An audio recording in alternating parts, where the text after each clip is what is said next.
Cheers.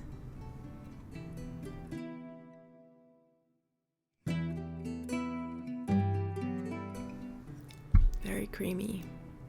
I have just woken up. Do you notice anything different? Yeah, I guess you probably guessed. I mean, this is something very different. So I just woken up and then I felt like putting on some makeup and recording this video. I've been trying to record this video for the past 4 days and it never turns out. It's not like the way I want it to be, but it's just all over the place and I just can't. I can't just focus on my thoughts enough to make a coherent video, a video that you can understand what I'm saying. So I'm trying again. Alright, so this video is going to be a follow-up of my other YouTube video from like a year ago. Am I giving up drawing? So that video was a lot about the loss of identity when I couldn't draw anymore. Not that I couldn't, but I didn't want to draw anymore. And that was like devastating to me.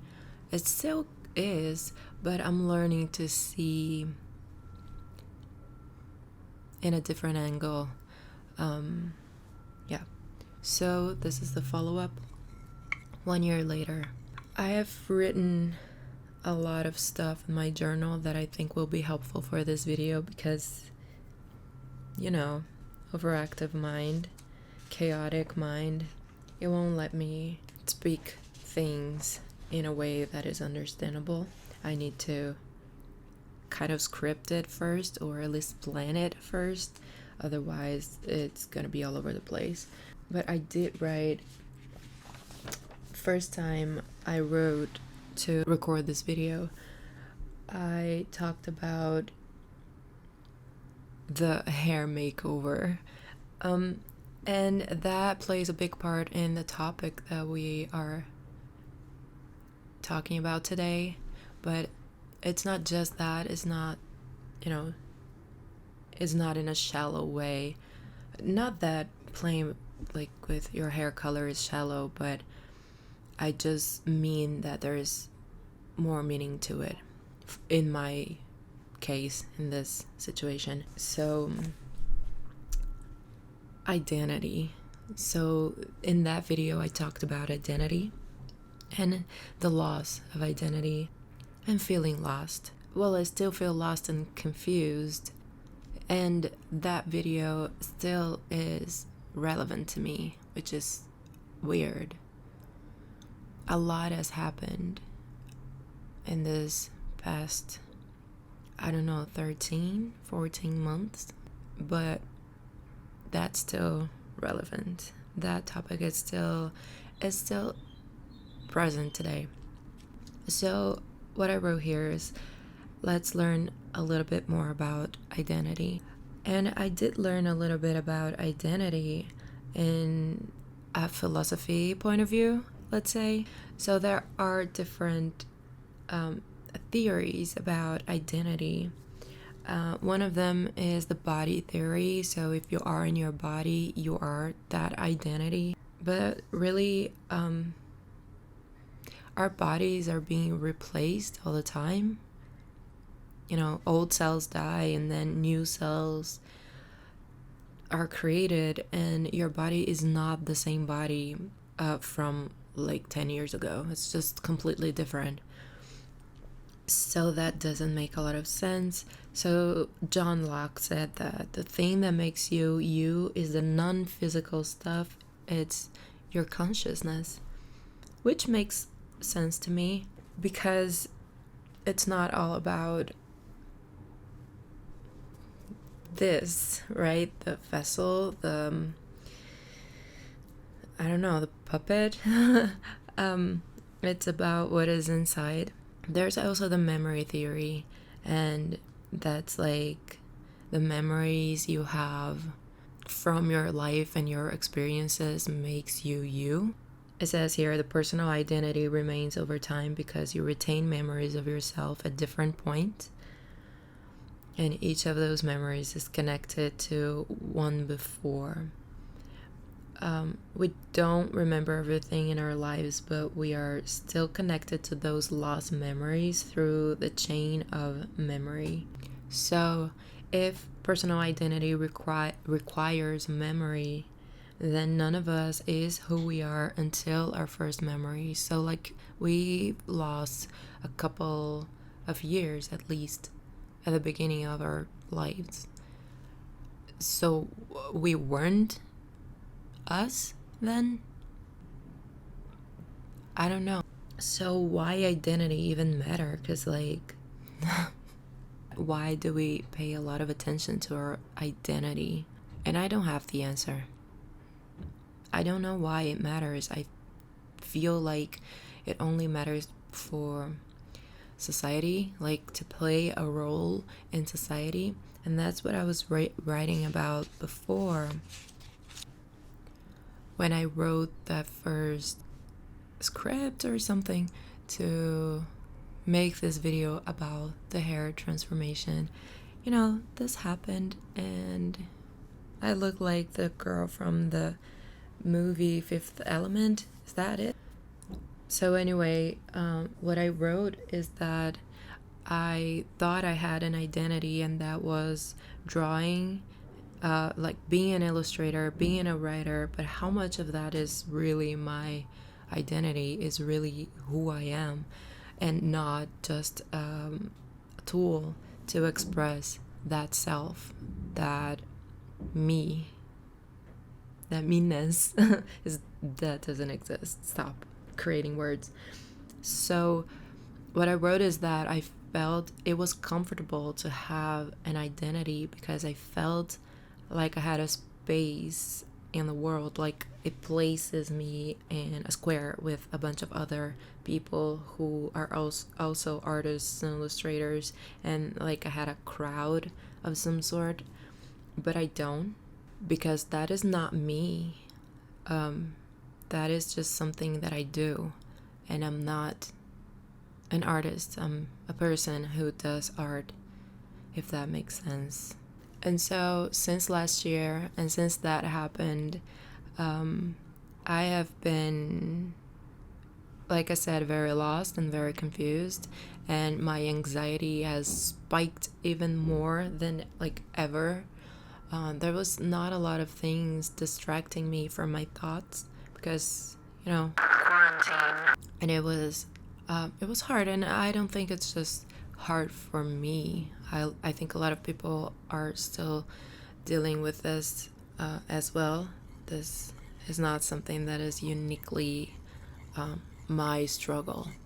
And so naturally I got depressed because, you know, I felt lost and anxious, and that just starts to bring the worst in you, and a lot of self-doubt, a lot of uncertainty, and yeah, I got really depressed.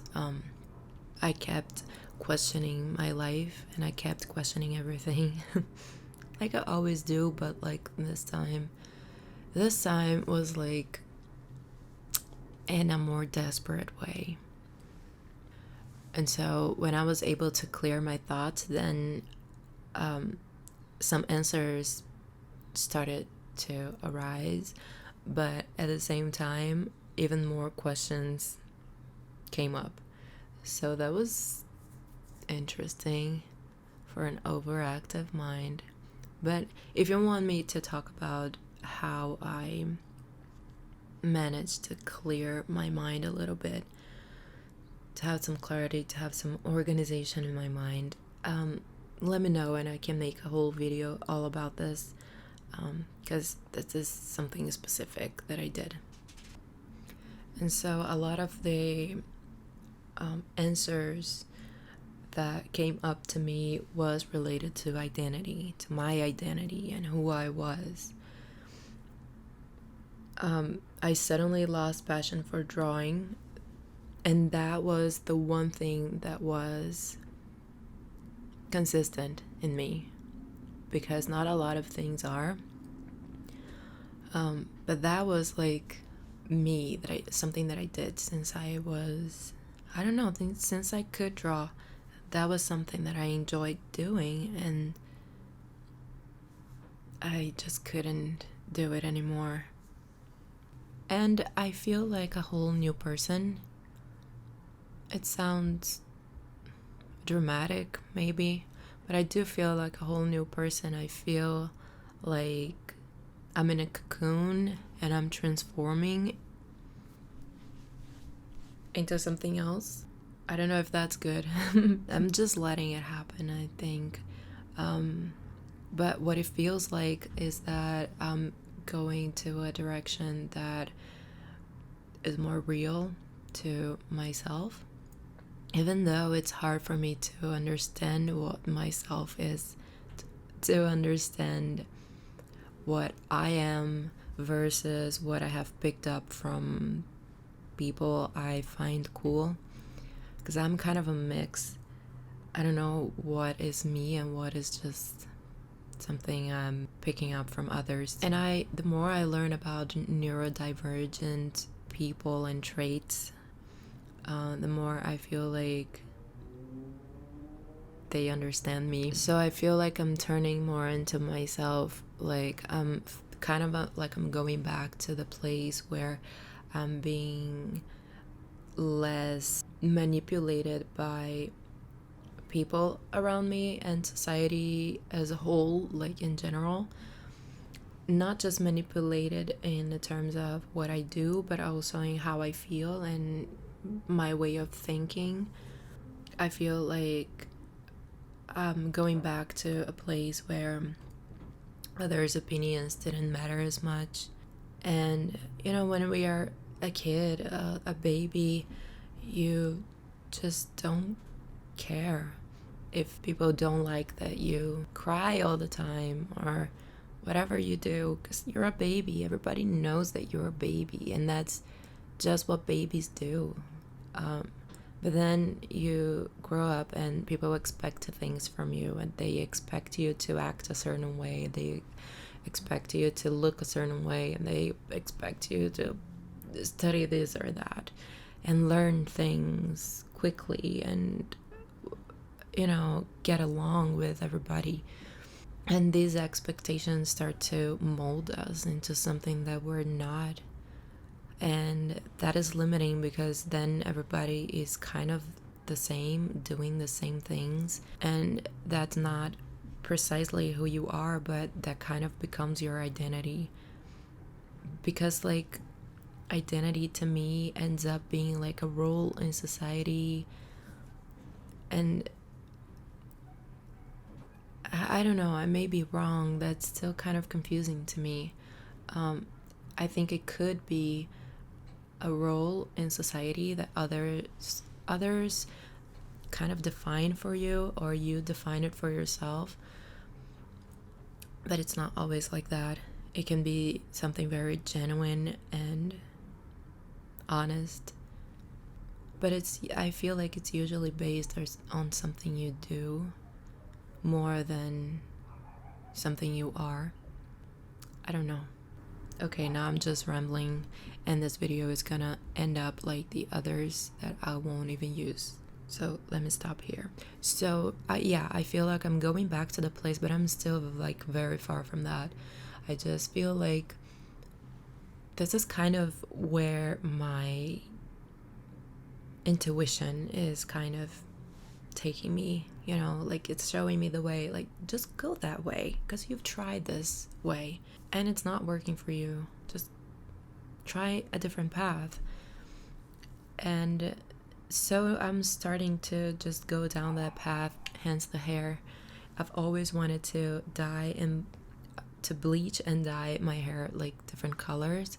I never had the courage to do that because of many reasons, actually. I would literally put everybody's opinions above my desire to do something like this. I thought like I had to please everybody else, that I didn't even realize I was doing that. I didn't realize I was just playing by someone else's rules, and like maybe people around me won't even care, but I already feel like they will judge, and then they won't like it, and then I won't look good, like as if that matters at all. So this to me is a victory. Like, this to me is really a breakthrough in terms of confidence, like confidence and intuition, like following my intuition, like trusting what I am, trusting what comes from inside me, and you know, ignoring all the noise. So that is a victory. So even if it doesn't look good, it's just one, that's not the point. Two, I'm having so much fun playing around with colors, because it's like it's very orange here, but then here is very pink. And every time, almost every day, not every day, but like almost every day, I will go and try to correct something, because I did it all on my own at home. I bleached it on my own, and it didn't go so well, because it's all kind of stained, and but that is fun. I'm having fun. And the third thing is that this is representing something. This is my self-expression. This is me being me, without everybody's opinions, like the weight of everybody's opinions on my shoulders. I'm tired of that. So what I feel like is that if I go down that path of being me and being real, I will find motivation again to create from an honest place, to create from my heart. And I feel like those kinds of creations are the ones that can really communicate with other people who feel the same. It's funny because sometimes we feel so alone in our feelings and our emotions and our thoughts that we don't realize that if we are physically able to feel what we are feeling, to think what we are thinking, then other people are feeling and thinking those things too. Maybe no one around you, like physically around you or in your friend circle, but someone in the world is going through the same things and thinking the same thoughts and feeling the same feelings. So when we are able to be very honest and real and accepting of who we are and what we are feeling, which is very hard for me to do, like to just name a feeling, name an emotion. It's so hard for me to understand what it is that I'm feeling. And I forgot what I was going to say.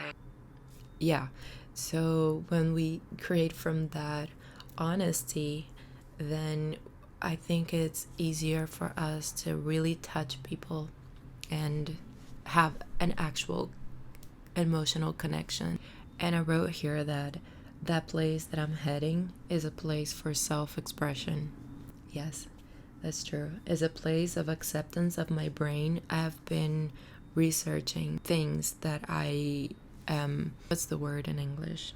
Suspecting that I have.